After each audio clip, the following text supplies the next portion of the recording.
I'm wearing the T-shirt of the most famous soccer team in Rio, and he just called its name. Well, as he said, well, first off, Michael Keaton is a friend of mine, so don't take it seriously. You know, I'm a filmmaker, and in particular, I am a documentary filmmaker first, but I also shot some fictional movies. And my interest in movies is basically a political interest. I'm interested in how to use the language of film to create debates about social issues. And borders, we'll see pretty soon, are usually related to social issues. So before I actually talk about the border in particular that I'm going to make a movie about, I want to talk a little bit about the methodology of filmmaking and how you go from a social issue to a movie effectively. How you make a movie about a social issue, be it related to borders or not, in a way that the movie portrays that social issue with enough power to create debates and arguments around it, right? So the first thing is, obviously, you should know the social issue you're going to make the movie about. Now, how do you know a social issue? Whatever it is. Maybe it's, you know, the relationship between policemen and drug dealers in the Rio de Janeiro slums, or Mexicans crossing the border to America. Whatever issue it is, there are specific tools that allow you to create knowledge around it. Those tools are usually called by social scientists ethnographic tools. So the way you understand a social issue or any social process is by means of ethnographic descriptions. It's the stuff that anthropologists do.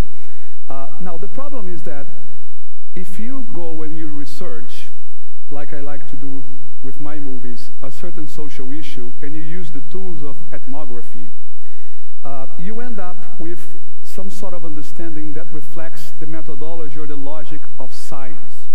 Now, how do you translate that into the logic of film? It's completely different. The logic of film, it's the logic of drama. In science, you are supposed to, or in ethnography, you are supposed to look at a society in a descriptive way, in a way that allegedly should be neutral, and then presented as you see it. In drama, in film, you have to look at a society through characters. So there is a border there, if we're talking about border, an abstract border between the description of science and how it can be rendered through dramaturgy. I have a specific methodology that I use to transport ethnography into drama.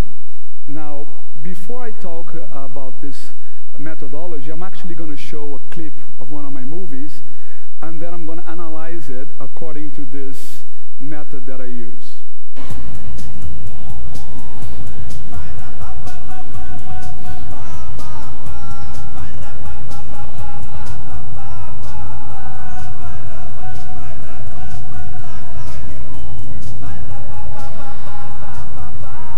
A minha cidade tem mais de 700 favelas, quase todas dominadas por traficantes armados até os dentes. É só nego de R15, pistolas, HK e por aí vai.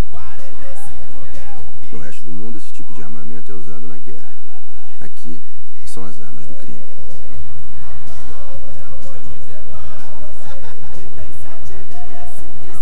Um tiro de 762 atravessa um carro como se fosse papel.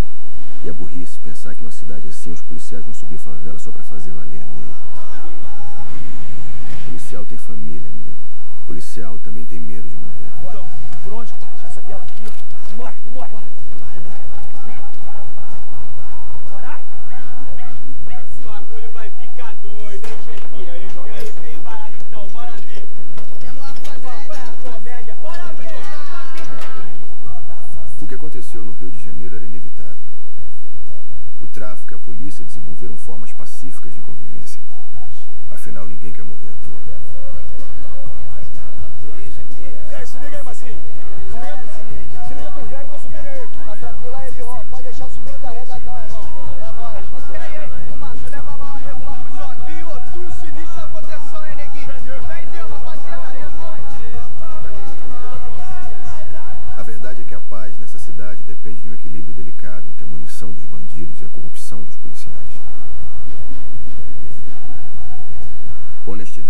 faz parte do jogo.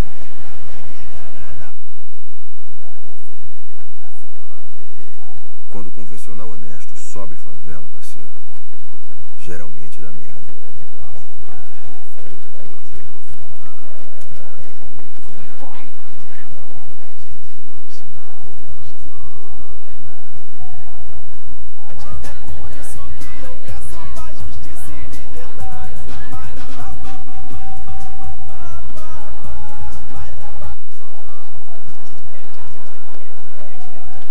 Estão saindo da Patama lá. Tá vendo o Fábio aí?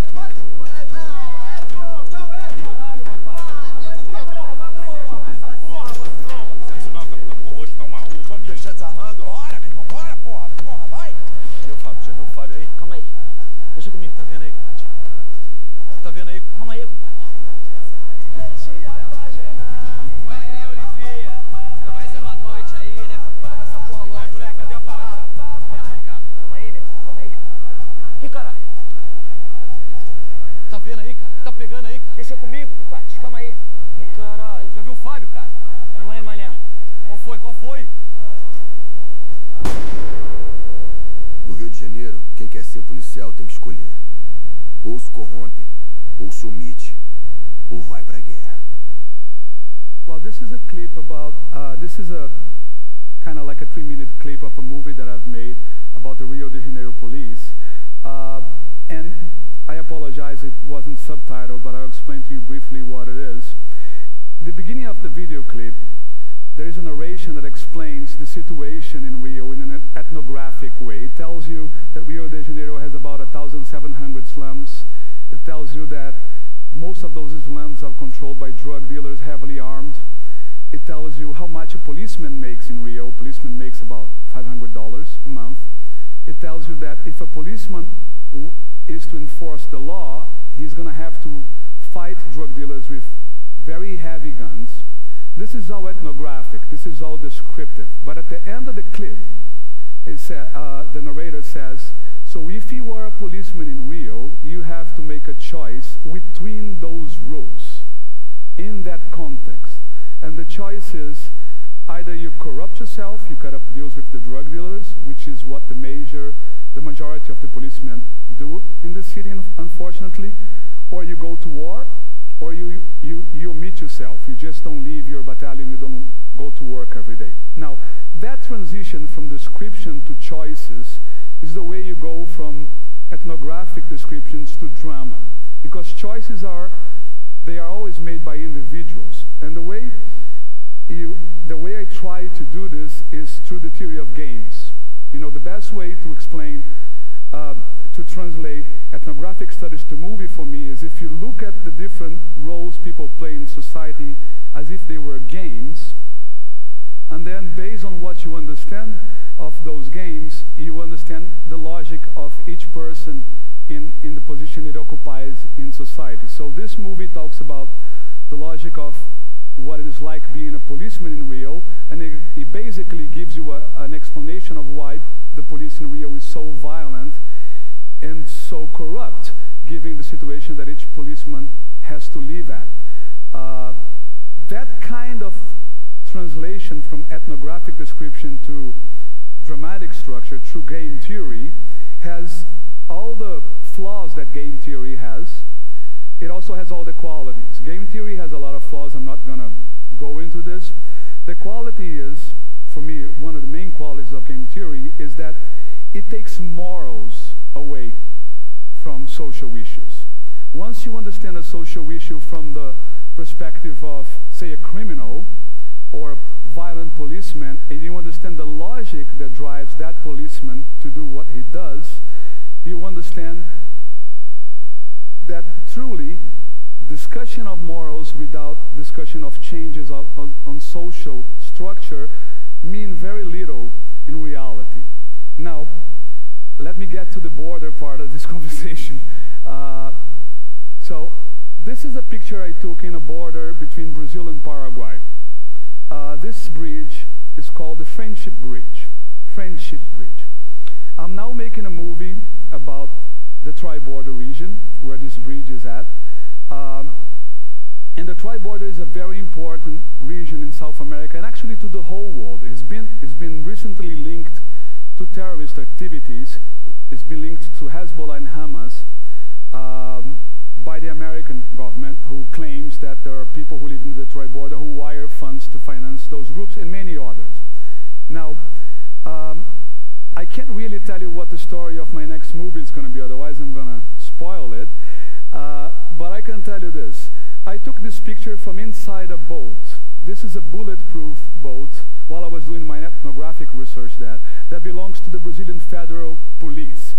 And you see on top of the boat a policeman holding a very big machine gun. Now, you would think this is not necessary in a border called the Friendship Bridge. I asked this policeman, why? Why do you need this boat? And the answer was, I thought he was going to say, because the smugglers shoot at us. But no, he said, the Paraguayan Navy shoots at us. Shoots at the Brazilian Federal Police boat. And I go like, why? And he says, because Paraguay depends on smuggling to survive. The GDP of Paraguay is about $30 billion a year. And there are reports in the American Library of Congress that say that more than $22 billion a year is laundered of money in Paraguay. So obviously crime is very powerful in Paraguay. In order for you to understand, or for anyone to understand what happens in the tri-border, you have to look at history, at the history between Paraguay and Brazil, and the ethnographic composition of the region. Now, I'm going to just give you guys a hint of what their history is. The history of this border starts with a genocide. In 1870, Brazil, Argentina, and Uruguay went to war against Paraguay, and this is a war that killed roughly 60% of Paraguay's population. Since then, and also all men that were above 14 years old. This is a genocide not many people know about. Since then, Paraguay has never been able to develop economically, so it created a difference, an imbalance between Brazil and Argentina on one end and Paraguay on the other. And the way Paraguay compensates for the lack of development is they import goods at very low taxes or no taxes at all through companies that basically contraband goods in Paraguay and export those goods illegally into Brazil and Argentina. This is what my movie is about. Now, of course, what the Paraguayan government does, or Paraguayan companies, illegal companies does, with the support of local politicians, attracts many criminal groups. It's a great opportunity. You have a gigantic price difference between goods in Paraguay and goods in Brazil and Argentina. And what I'm going to explain in this movie is that this is the case because the Brazilian government and the Paraguayan government developed their border politics in ways that one could almost say were aimed at creating this situation. Well, I guess my time is over, so thanks a lot.